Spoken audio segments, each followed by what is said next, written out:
আমন্ত্রণ আজকের খবরে। আজ ২৬ ফেব্রুয়ারি ২০১৬। খবর পড়ছে আজ মেইন আক্তার। যৌন ব্যবসার আইনি স্বীকৃতি চান রাইমা সেন। রাইমা সেন অভিনেত্রী মুনমুন সেনের কন্যা এবং বিখ্যাত অভিনেত্রী সুচিত্রা সেনের নাতনি। বর্তমান সমাজে যৌনকর্মীরা সবচেয়ে অবহেলিত। এর অন্যতম কারণ হচ্ছে যৌন ব্যবসার আইনি স্বীকৃতি নেই। ভারতে যৌন ব্যবসার আইনি স্বীকৃতি দরকার বলে মনে করেন অভিনেত্রী রাইমা সেন। তার ধারণা, যৌন ব্যবসায়কে আইনগত স্বীকৃতি দিলে দেশে অপরাধ, খুন, ধর্ষণ অনেক কমে যাবে। সদ্য মুক্তিপ্রাপ্ত বলিউড ডায়েরিজ নিয়ে কথা বলতে গিয়ে রাইমা তার এ মতামত জানান। বলিউড ডায়েরিজে একজন যৌনকর্মীর ভূমিকায় অভিনয় করেছেন মুনমুন সেনের কন্যা রাইমা সেন।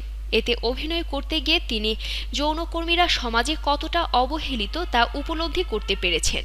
তাই তিনি যৌনকর্মীদের অধিকার আদায়ের ব্যাপারে সোচ্চার হয়েছেন।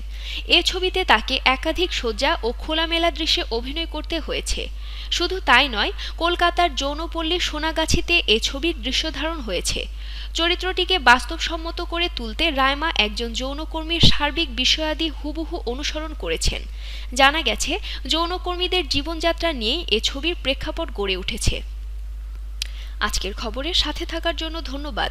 প্রতিনিয়ত দেশ ও বিদেশের সমস্ত খবর পাওয়ার জন্য ভিজিট করুন www.ajkerkhobor.com।